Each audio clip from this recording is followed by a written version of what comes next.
بحقهم فرجا عاجلا قریبا کلمح البصر یا هو اقرب یا محمد یا علی یا محمد اکفیان فإنکما کافیان وانصران فإنکما ناصران یا مولانا یا صاحب العصر والزمان الغوث الغوث الغوث ادرکنا ادرکنا ادرکنا الساعات الساعات الساعات العجل العجل العجل برحمتک یا ارحم الراحمین بحق محمد و آلہ الطاہرین ممکنہ حد تک بلند صلوات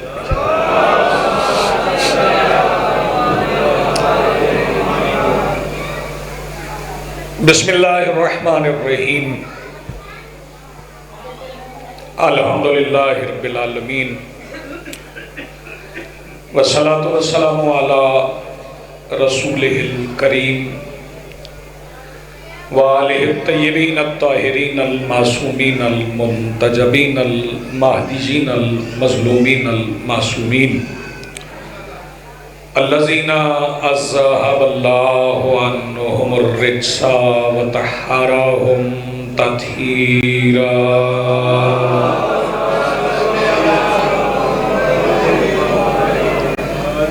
ولعنت اللہ علی اعدائہم ومنکر فضائلہم من یومنا ھذا الی یوم الدین اما بعد فقد قال اللہ تعالی سبحانہ فی محکم کتابہ المجید وفرقانہ الحمید وقولہ الحق بسم اللہ الرحمن الرحیم وَلَمَنِ انْتَصَرَ بَعْدَ ظُلْمِهِ فَأُولَئِكَ مَا عَلَيْهِم مِّن سَبِيلٍ صلوات پڑھیے بلند آواز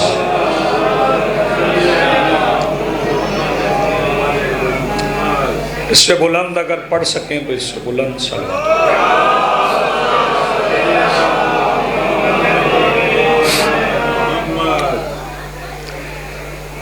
آج کی صفحہ ادائے صفحہ انتظار اور اس پر حاضر بلا تفریق مذہب و ملت و مسلک کربلا کی ریت کے ٹیلہ کے ممبر پر تشریف فرما خطیب نظریہ توحید کے استغاثہ پر لبیک کہنے والے غیرت مندوں کے دلوں میں موجود حرارت ولایت امیر المومنین کے وسیلہ سے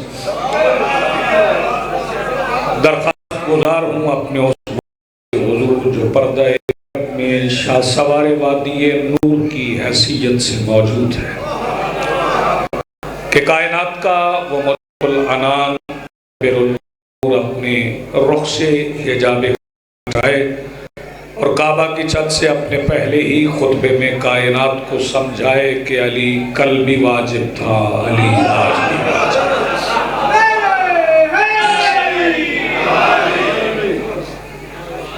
سب سے پہلے میں عرض کروں گا کہ اپنے مقدر پر ہر اس شخص کو ناز کرنا چاہیے جو زندگی کی دنیاوی مصروفیات کو ترک کر کے مجلس اعزا میں شریک ہو جائے یہ بڑے بخت کی بات ہے یہ بڑے مقدر کی بات ہے جعفری صاحب بڑے خوش نصیب ہیں آپ اس مقام پہ بیٹھے آپ اس جگہ پہ بیٹھے جہاں شفیع روز جزا ان چہروں کو شمار کر لیتے ہیں کہ بروز حاشر انہی کی شفاعت ہونا ہے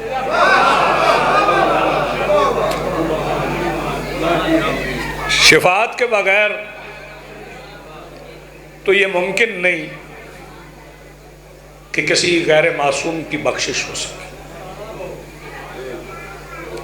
یہ شفاعت سے ہی ممکن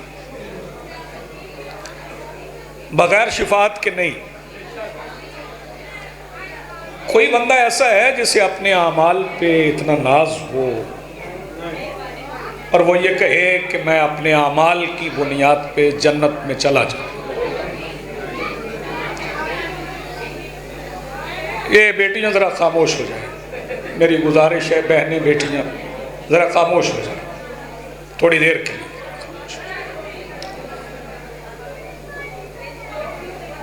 بہت بڑی عبادت ہے نماز، ہے نا ایسا؟ بعض اوقات بندہ نماز پڑھتے ہوئے بھی نماز نہیں پڑھ رہا ہوتا،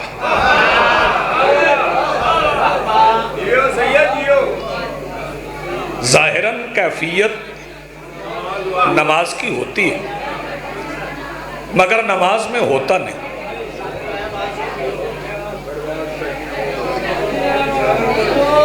کوئی نہیں، خیر ہے، میں پہلے بتا رہا ہوں نا کہ کئی بندے نماز میں ہوتے ہیں مگر نماز میں نہیں ہیں۔ ایسے یہ بیوی ہیں کہ نماز میں ہوتے ہوئے بھی نماز میں نہیں۔ آپ تک بات پہنچ رہی ہے تو پہنچ جائے گی، انہیں میں تو چپ کروا نہیں سکتا، یہ اس دن چپ ہوں گی جب انہیں اللہ چپ کروائے، میں تو نہیں چپ کروا سکتا، میرے کہنے پہ تو چپ نہیں ہوتی۔ وہ اس لیے ہے کہ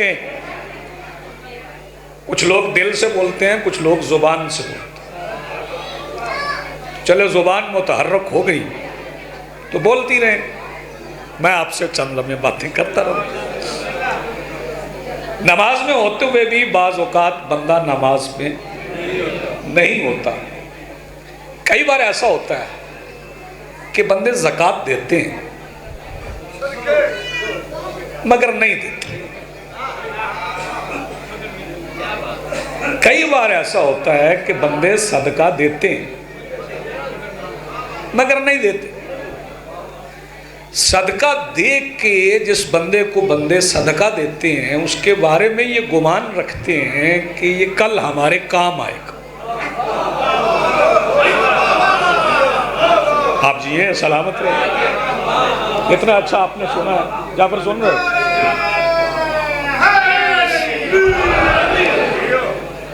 جسے زکوٰۃ دیتے ہیں اس کے بارے میں یہ خیال رکھتے ہیں کہ کل اسے کسی کام بھیجیں گے تو ممنون احسان ہے، انکار نہیں کر پائے گا، نہ وہ زکوٰۃ نہ وہ صدقہ۔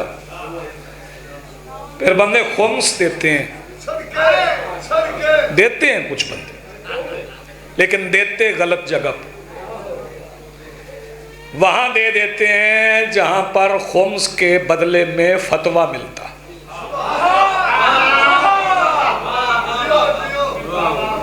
ہو سکتا ہے سب بندوں کو میری بات سے اتفاق نہ ہو، ضروری نہیں کہ ہر بندے کی ہر بات سے اتفاق ہی ہو، وہاں بھی خمس دے دیتے تو وہ خمس نہیں ہوتا ہے، وہ تجارت ہے، وہ دنیاوی تجارت آپ کر رہے ہیں۔ تو بعض اوقات بندہ نماز میں ہوتے ہوئے نماز میں نہیں ہوتا، صدقہ دیتے ہوئے صدقہ نہیں دیتا، زکوٰۃ دیتے ہوئے زکوٰۃ نہیں دیتا، خیرات کرتے ہوئے خیرات نہیں کرتا، خمس دیتے ہوئے خمس نہیں دیتا۔ یہ ساری عبادتیں اپنی اپنی جگہ پہ ہیں، لیکن یاد رکھیے گا، سو کر جاگ کر بیٹھ کر کھڑے ہو کر توجہ کر کے غیر متوجہ ہو کے جو بندہ مجلس سے آداب میں تھوڑا وقت گزار دیتا ہے اس کی بخشش کا ذمہ رسول لے لیتے ہیں۔ جی آپ سلامت رہیں یا آپ جہاں آئے بیٹھے، یہ کوئی آپ اپنی مرضی سے آئے؟ نہ نہ نہ نہ نہ نہ، اپنی مرضی سے آپ نہیں آئے، آپ کو دعا لگ گئی کسی کی، میں قرآن سے وہ دعا بتا دیتا ہوں جو آپ کو لگی۔ جب جناب ابراہیم علیہ السلام نے جناب اسماعیل علیہ السلام کو اور جناب حاجرہ سلام اللہ علیہ کو جب رزق چھوڑا کعبہ کے قریب تو یہ دعا کر کے گئے، ربی انی اسکنت من ذریتی عند بیتک المحرم بواد غیر ذی زرع فَاجْعَلْ أَفْئِدَةً مِّنَ النَّاسِ تَهْوِي إِلَيْهِمْ، اللہ میں اپنی ذریت میں سے کچھ کو تیرے گھر کے نزدیک بنجر زمین پہ چھوڑ کے جا رہا ہوں. فَاجْعَلْ أَفْئِدَةً مِّنَ النَّاسِ تَهْوِي إِلَيْهِمْ، لوگوں میں سے کچھ کے دل ان کی طرف جھکا دے. ذریت ابراہیم کا فخر ہے حسین، اس کا مطلب ہے جس کا دل حسین کی طرف جھک گیا اسے ابراہیم کی دعا لگ گئی. جی آپ سلامت رہے، آپ کی زندگی تو ہر بندے کے مقدر تو نہیں. میں مجلس اعلیٰ میں ایسے چہرے بھی دیکھ رہا ہوں جو عرف عام میں اہل سنت، عرف عام میں، پھر کہہ رہا ہوں ذمہ داری سے کہہ، عرف عام میں اہل سنت، عرف عام میں کچھ ہونا اور ہے اور اصل میں ہونا کچھ اور ہے. کئی بندوں کا نام ہوتا ہے فاضل،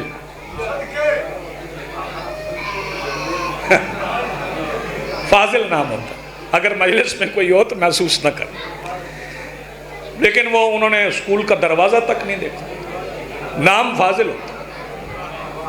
کئی بندوں کا نام عالم ہوتا ہے، جیسے کچھ بندوں کا نام یوسف ہوتا ہے.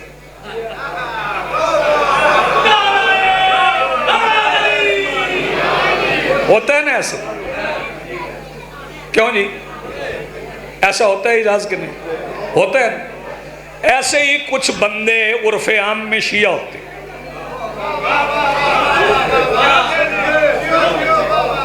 تھوڑی تھوڑی داد بھی ملتی رہے میرا گزارا ہو جاتا. ایسے ہی بندے کچھ عرف عام میں شیعہ ہوتے ہیں لیکن وہ شیعہ ہوتے نہیں.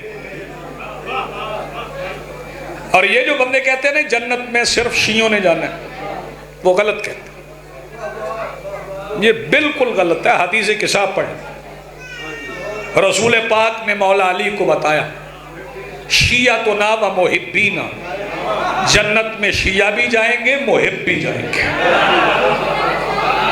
اچھا بول رہے ہیں آپ، اچھا سن رہے ہیں، میں دیکھ رہا ہوں چہروں پہ. شیعہ بھی جائیں گے محب بھی جائیں گے. شیعہ ہونا بڑا مشکل، شیعہ ہونا بڑا مشکل ہے. نہیں سمجھ آئی شیعہ کون ہے تو چند شیعوں کے نام بتاؤں. ابو ذر شیعہ، سارے دن کے آپ تھکے ہوئے ہیں. جناب ابو ذر غفاری، جناب جندب بن جنادہ، وہ شیعہ ہیں. بتاؤں کیسے شیعہ ہیں؟ قبیلہ غفار میں پیدا ہوئے. میں قبیلہ غفار کا تعارف بھی کروا دوں، جلدی جلدی میں باتیں نہیں کہوں گا، تھوڑا پڑھوں گا لیکن زیادہ باتیں کہہ دوں. قبیلہ غفار مکہ سے شام جانے والے راستے پہ حاجی صاحب رہتے تھے، رضا بھائی.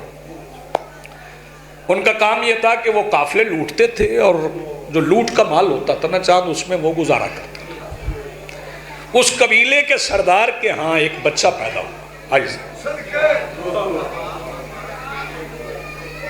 بڑی خوشیاں منائی گئی ربی کہ قبیلے کے سردار کے ہاں اولاد نرینہ ہوں. بڑے عرصے کے بعد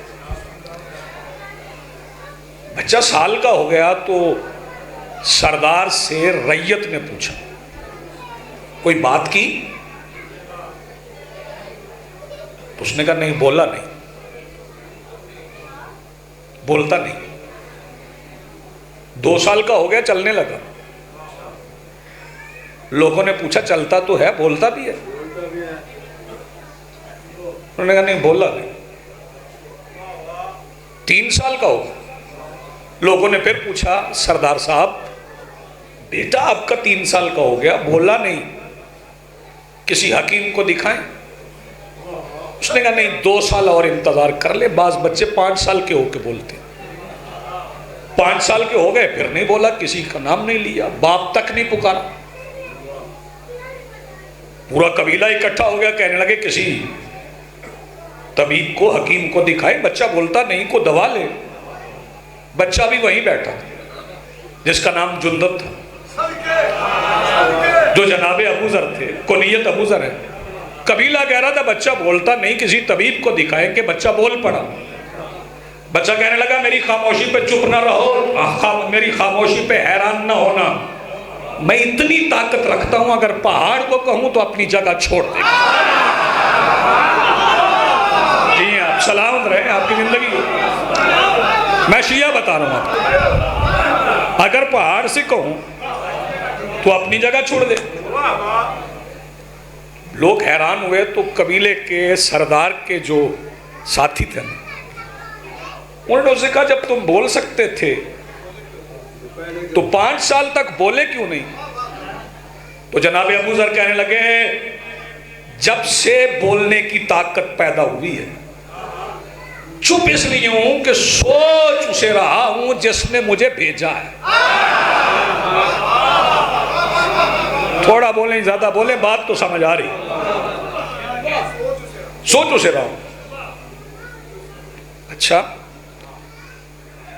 تو قبیلے والوں نے کہا جب بولنے کے قابل ہو گیا سردار صاحب تو پھر اسے معبد میں لے جایا کریں۔ بچے نہیں سمجھتے معبد کیا ہے، جہاں وہ عبادت کرتے تھے، وہ بت کو جھکتے تھے، بت پرست۔ لے گئے جناب ابو ذر کو، سارے بت کے سامنے جھک گئے، ابو ذر بیٹھے، بت کو، سارے بت کو دیکھ کے رخ پھیر لی، جھکے نہیں، واپس آ گئے۔ ابو ذر کے چچا نے، ابو ذر کے باپ نے، قبیلے والوں نے مل کے کہا سردار صاحب بڑی بری بات ہے، آپ نے ہی ہمیں اس بت کے سامنے جھکایا ہے، آپ کا اپنا بچہ نہیں جھکتا۔ بلا لیا ابو ذر کو، کہنے لگے کیوں نہیں جھکے اس بت کو، یہ خدا ہے ہمارا۔ ابو ذر کہنے لگے میں اسے خدا نہیں مانتا جو ایک کتے سے اپنی طہارت نہ بچا سکے۔ میں شیعہ بتا رہا ہوں یار آپ کو، اگر بات سمجھ آ رہی ہے تو تھوڑا بولیں۔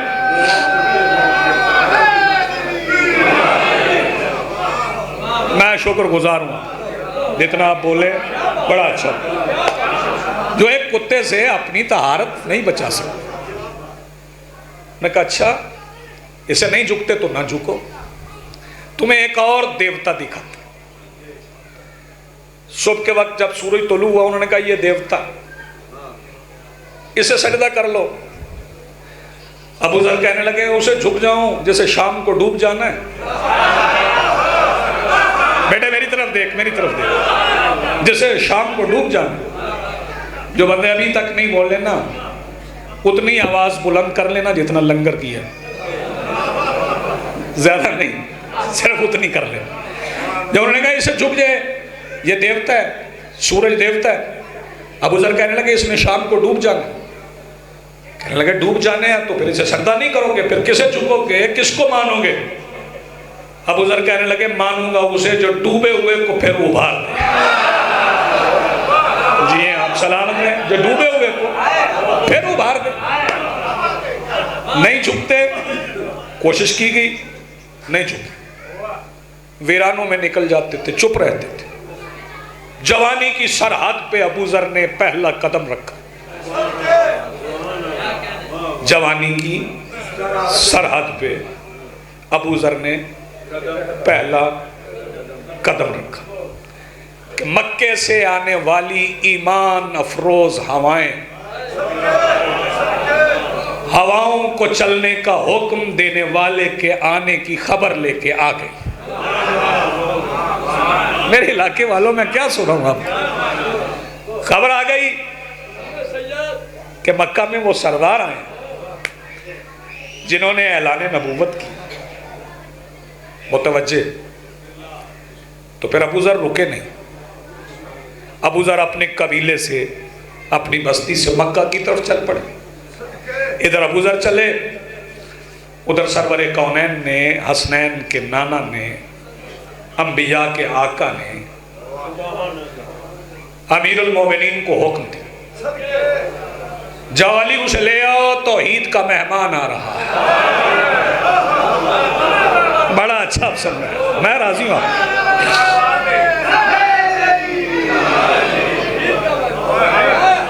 ادھر سے جی بسم اللہ، ادھر سے ابو ذر چلے، ادھر سے علی چلے، حرم کی سرحد پہ، حرم کی سرحد پہ، کعبہ اور ہے حرم اور ہے۔ کعبہ وہ گھر ہے جو جناب جبرائیل علیہ السلام نے علی کے آنے کے لیے بنایا تھا، اور حرم وہ ہے کہ گھر بنانے کے بعد جناب جبرائیل نے اس پہ ایک قندیل روشن کی تھی، جہاں جہاں روشنی گئی تھی اسے حرم کہتے ہیں۔ حرم کی سرحد پہ جناب ابو ذر اور مولا علی آمنے سامنے ہوئے، نہ مولا نے کچھ پوچھا نہ ابو ذر نے کچھ کہا۔ توجہ، علی پلٹے، پیچھے ابو ذر چلے۔ حیدر شاہ جی عجیب فکر کریں، آگے علی پیچھے ابو ذر، آگے علی پیچھے ابو ذر۔ میرے علاقے کے غیور سامعین، ابو ذر وہ پہلا خوش قسمت ہے جو علی کے نقش قدم پہ قدم رکھ کے چلا۔ جیسا آپ سن سکتے ہیں ویسے ہی سنیں گے۔ یا علی یا جی ہیں، آپ سلامت رہیں، میں مطمئن ہوں آپ کا سنیں۔ پہنچ گئے، مسافر منزل پہ پہنچ گئے۔ بہت شکریہ، مسافر منزل پہ پہنچ گئے، سرکار دو عالم کے سامنے بیٹھ گئے۔ سرکار دو عالم نے فرمایا، ابو ذر کیا محسوس کر رہے ہو؟ نہ بولنا ہو تو نہ بولنا، اچھا لگے تو دل میں دعا کر دے۔ ابو ذر کیا محسوس کر رہے ہو؟ ابو ذر کہنے لگے، سرکار محسوس کیا کرنا ہے، میں نے کلمہ پڑھنے سے پہلے کلمہ دیکھ لیا۔ کیا بات ہے بھائی، آپ کی کیا کہنے ہیں؟ جی بسم اللہ، بہت شکریہ، آپ کی بڑی مہربانی۔ کلمہ پڑھنے سے پہلے کلمہ دیکھ لیا۔ لیکن یہ وہ زمانہ تھا شیرازی صاحب جس زمانے میں لوگ جو کلمہ پڑھ چکے تھے وہ نماز کیسے پڑھتے تھے؟ اندر سے دروازہ مقفل کر کے پہرے پہ ایک فرد کو کھڑا کر کے چھپ کے پڑھتے تھے، کھل کے صرف بنو ہاشم پڑھتے تھے۔ کھا گئے فکر، کھل کے صرف بنو ہاشم پڑھتے تھے۔ شہن حرم میں نماز ہوتی تھی، رسول پڑھاتے تھے، پیچھے وہ رسول کی بیوی پڑھتی تھی جسے یہ حق ہے کہ علی کو بیٹا کہے۔ ہاتھ اٹھا سکیں تو اٹھائیں یار۔ سیدہ خدیجہ پیچھے کھڑی ہوتی تھی، آپ جیئے، ساتھ علی کھڑے ہوتے تھے۔ ایک دن نماز ہو رہی تھی، رسول پڑھا رہے تھے، سیدہ کھڑی تھی، علی کھڑے تھے۔ سرکار ابو طالب آ گئے، نماز پڑھتے ہوئے دیکھ کے سرکار گھر چلے گئے۔ جناب جعفر کا ہاتھ پکڑا، ساتھ لا کے کھڑا کر دیا۔ جناب جعفر سرکار امیر اور ام العصمت جناب سیدہ نماز پڑھنے لگے، آگے رسول پڑھانے لگے۔ ابو طالب خود برہنہ تلوار لے کے ان نمازیوں کے گرد طواف کرنے لگے۔ آپ جیئے، سلامت رہے، زندگی آپ کی۔ صلوات پڑھ لیں بلند آواز سے، مولوی صاحب نمبر پہ آ جائیں۔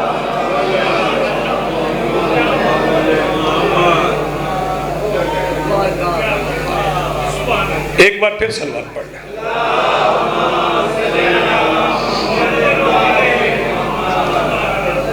بسم اللہ جی، بسم اللہ۔ حضور خیریت، آئیں جی آئیں، بسم اللہ بسم اللہ، آؤ بسم اللہ بسم اللہ۔ توجہ ہے جی برادر محترم، آپ سب کی ہر دل عزیز ہستی جناب علی ناصر الحسینی تشریف لے آئے۔ وہ بھی میزبان ہے، میں بھی میزبان ہوں۔ توجہ ہے صاحب، نماز ہونے لگی۔ سرکار امیر جناب جعفر شہزادی کونین اور ان نمازیوں کے آگے خود نماز ہونے لگی کہ سرکار عمران برہنہ تلوار لے کے ان نمازیوں کا طواف کرنے لگے.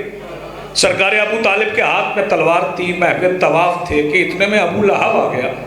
ابو لہب نے آ کے مولا علی کو، جناب جعفر کو، جناب سیدہ خدیجہ کو، سرکار رسالت پناہ کو دیکھا اور آواز دے کے کہنے لگا ابو طالب یہ جعفر، علی، خدیجہ اور محمد کیا کر رہے ہیں؟ فرمایا نماز پڑھ رہے ہیں. اور آپ کیا کر رہے ہیں؟ فرمایا میں نماز قائم کر رہا ہوں. مل کے بولو حیدری. جی آپ سلامت رہے. بڑی جلدی میں بھائی جان کو ممبر دوں.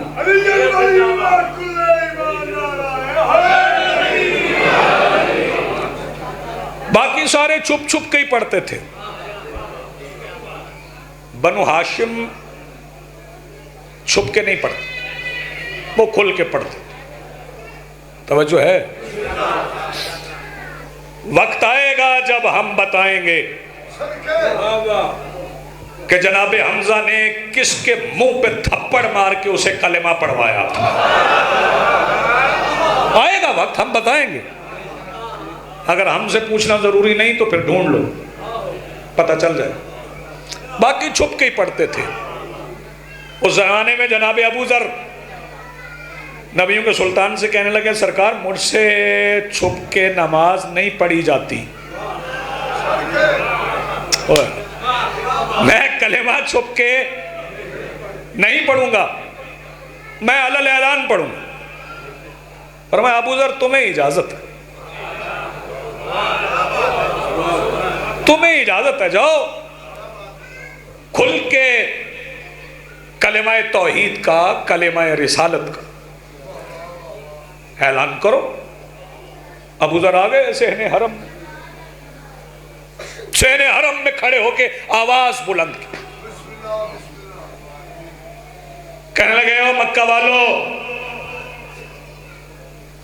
خود ساختہ خداؤں کی پرستش چھوڑ کے محمد کے بتائے ہوئے رب کی عبادت کرو. توجہ ہے صاحب. جب کہنا خود ساختہ تو وہ مکہ کے بنو ہاشم بھی سردار تھے اور بھی سردار تھے. ایک بات یاد رکھیے گا، ونیکے میں کوئی بندہ باہر سے آ کے آباد ہو جائے گا تو ونیکے کے پرانے رہنے والے اسے وہ حقوق نہیں دیتے. ہاں میں مثال دیتا ہوں، مثلا وہ ایک کونسلر کا الیکشن ہی لڑنے لگا تو اس کے خلاف یہی پروپیگنڈا کافی ہے، باہروں آیا ہے. جناب ابو ذر مکہ کے نہیں تھے. بھئی توجہ، تو مکہ کے سرداروں نے کہا کہ پہلے بات تو بنو ہاشم کی تھی، یہ بندہ مکہ کا ہے بھی نہیں، آیا بھی باہر سے اور ہمارے خداؤں کو جھوٹا کہہ رہے. وہ تلواریں نکال کے جناب ابو ذر کی طرف چلے. تلواریں اٹھ گئی، قریب تھا، قتل ہوا چاہتے تھے ابو ذر، سر پہ تلواریں تھیں. ابو ذر نے کہا مجھے مارنا، شوق سے مارنا، میں ٹکڑے ہونے کے لیے تیار ہوں، میں کٹنے کے لیے تیار ہوں، مگر ایک بات سن لو، ایک بات کی اجازت دو پھر تلواریں چلا لینا. انہوں نے کہا کہو کیا کہنا چاہتے ہو؟ انہوں نے کہا میرا تعارف ہے. کہنے لگے نہیں. انہوں نے کہا میں جندب ہوں، جنادہ کا بیٹا ہوں، جو قبیلہ غفار کا سردار ہے. جب تمہارے قافلے تجارت کے لیے شام جاتے ہیں تو وہیں سے گزرتے ہیں، ہمارے قبیلے کا کام ہے قافلے لوٹنا. تم جب وہاں سے گزرتے ہو تو تم کہتے ہو ہمارا تعلق قریش سے ہے، ہم عبد المطلب کے قریبی ہیں، تو وہ تمہیں چھوڑ دیتے ہیں، تم تجارت کے لیے چلے جاتے ہو. اگر تمہاری تلوار سے، مکہ والوں کی تلوار سے میں مارا گیا تو پھر روز تمہارے قافلے لٹیں گے، تجارت نہیں بچے گی. اب تمہارے ہاتھ میں ہے، اپنے خدا بچا لو، اپنے عقیدے بچا لو یا اپنی تجارت بچا لو. تو انہوں نے تلواریں وہیں پہ رکھ دی. انہوں نے کہا تجارت پیاری ہے، عقیدہ پیارا نہیں. آج کل بھی یہی حالات ہے، جو تجارت سے، جو عقیدے سے تجارت کو پیارا سمجھے نہ وہ کل شیعہ تھا. توجہ ہے صاحب؟ میری بات پہنچ رہی ہے؟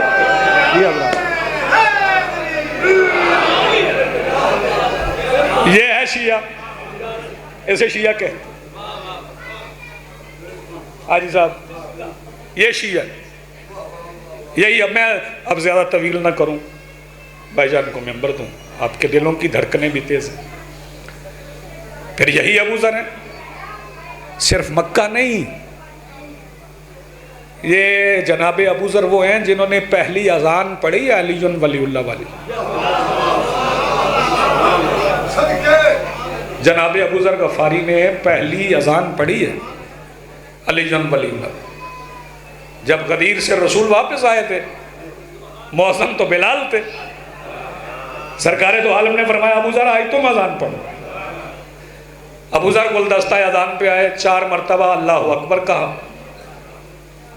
مدینہ معمول کے مطابق چلتا، 2 مرتبہ اشہدو ان لا الہ الا اللہ کا کوئی تغیر نہیں ہے، 2 مرتبہ اشہدو ان محمد الرسول اللہ کہا، کوئی تبدیلی نہیں ہے. پہلی بار اشہدو ان علی ولی اللہ کہا، پورے مدینے کا شجرہ کھل کے مسجد نبوی کے سامنے آ. شاباش، نہیں آپ سلامت رہے زندگی آپ مل کے بولو حیدری. پہلی بار پڑھ چکے تھے اشہدو ان علی ولی اللہ، دوسری بار پڑھنے لگے، کسی نے پوچھ لیا کہ یہ اذان میں اضافہ ہو گیا. سرکار نے فوراً فرمایا آسمان کے نیچے زمین کے اوپر ابو ذر سے سچا اور کوئی. یہی علی کی ولایت ہی تو سب سے بڑا سچ ہے. اور یہی ابو ذر، مل کے بولو جی مل کے، یہی ابو ذر جناب ابو ذر غفاری. آخری فقرہ فضیلت کو سنیں پھر انشاءاللہ حاضری ہوگی. شام میں بھی رہے تو شام میں بھی عقیدہ نہیں بدلا. ہاں شام میں بھی عقیدہ، حالانکہ شام میں سچے عقیدے پہ قائم رہنا بڑا مشکل تھا. میں چھوٹے فکرے میں بڑی بات کی. شام میں بھی عقیدہ نہیں بدلا، وہاں بھی میرے مولا علی کے فضائل ہی پڑھتے تھے. اور ذرا پڑھنے کی کیفیت بدل گئی تھی. قمیض نہیں پہنتے تھے، اوپر والی چادر نہیں لیتے. میں قمیض اس لیے کہہ رہا ہوں، ویسے تو وہ چادر اوڑھتے تھے. قمیض نہیں پہنتے تھے، کندھے پر رکھ کے علی کے فضائل اور علی کی ولایت پڑھتے تھے. بس آخری فکرہ سن لیں. ایک دن شام والوں نے روک لیا اور کہنے لگے ابو ذر تم مدینے سے آؤ، مدینے میں قمیضیں پہننے کا رواج نہیں. ابو ذر کہنے لگے جب تک مدینے میں تھے پہنتے تھے، شام میں آ کے اتار دی. انہوں نے کہا شام میں کیوں اتاری ہے؟ ابو ذر کہنے لگے ہم نے سنا ہے کہ شام میں علی کی ولایت کے اقرار کے جرم میں تازیانے مارے جاتے ہیں. میں نے کرتا اس لیے اتار لیا ہے کہ علی کے لیے تازیانہ کھاتے ہوئے کرتا اتارنے کی دیر نہ ہو جائے.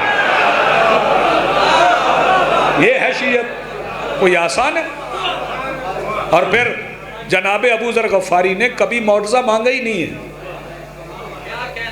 یہ جو ہر وقت معجزات کے طالب ہیں نا، معجزہ ہو جائے، معجزہ ہو جائے، معجزہ ہو جائے، معجزہ نہیں مانگا.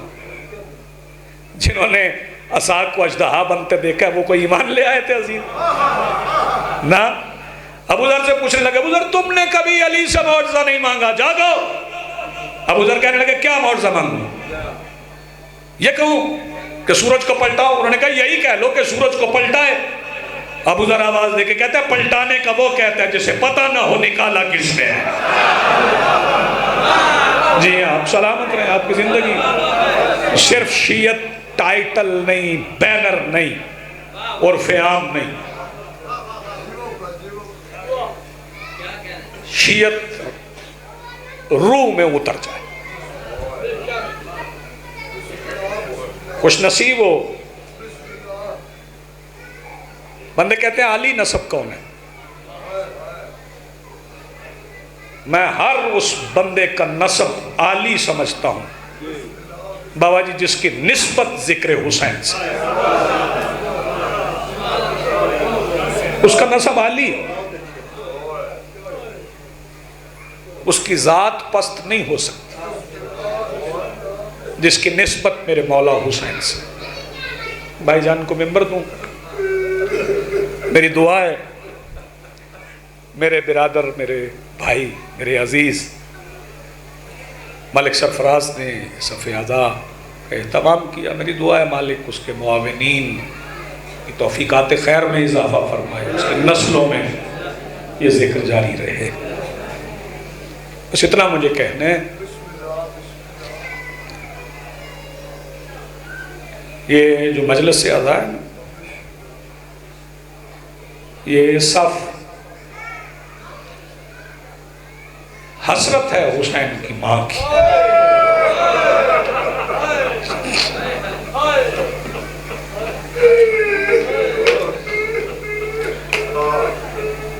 اسے نمود و نمائش کے لیے استعمال کرنا حسین سے شرک ہے.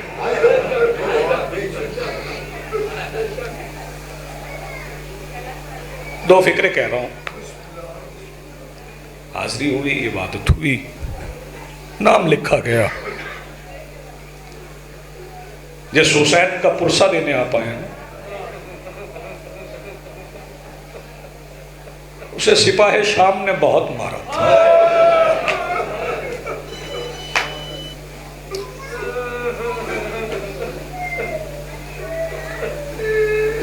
اگلے چند لفظ سنیں. روحانیت ہے سرفراز مجلس میں. ہر بندے کی ہائے راس اب نکل جائے گی جو فکرہ میں اب کہنے. عباس کے بعد یزید کی فوج نے کھل کے مارا حسین.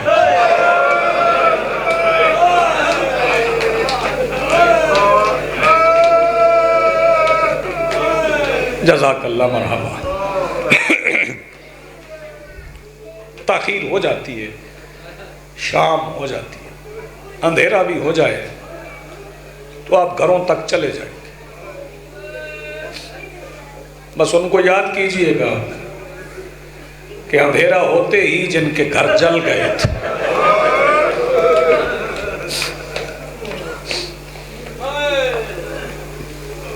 بڑا مارا یزید کی فوج میرے مولا حسین.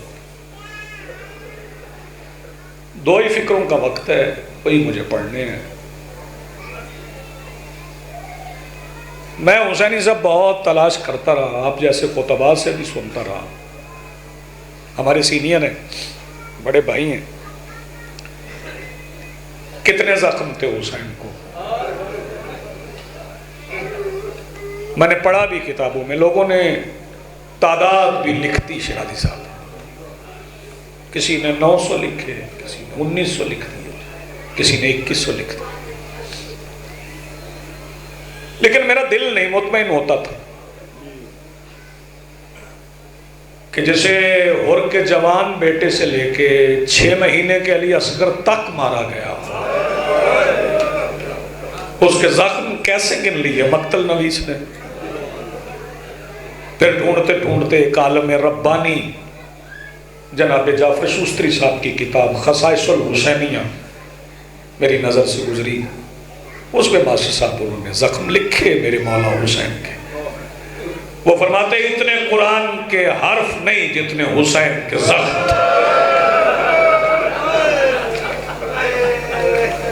زندگی آپ کی ہائے کرتا. بس آخری فکرہ کہہ رہا ہوں، میری عزت کی عبادت ہو گئی. پھر علی نظری منفرد نے صحیفہ کربلا میں لکھا. یہ سمجھ میں آ گیا تو آپ سارے رو لیں گے. وہ بتاتے ہیں کہ شبیر کتنے زخمی تھے. کہتے شام کی فوج کا ایک سپاہی روایت کرتا ہے کہ آخری وقت میں شبیر کے پیچھے کھڑا تھا. حسین اتنے زخمی تھے کہ حسین کے زخموں سے دوسری طرف کے لوگ نظر آتے تھے. وَسَيَعْلَمُ الَّذِينَ ظَلَمُوا أَيَّ مُنْقَلِبٍ يَنْقَلِبُونَ وَلَعنَةُ اللَّهِ عَلَى الْقَوْمِ الظَّالِمِينَ.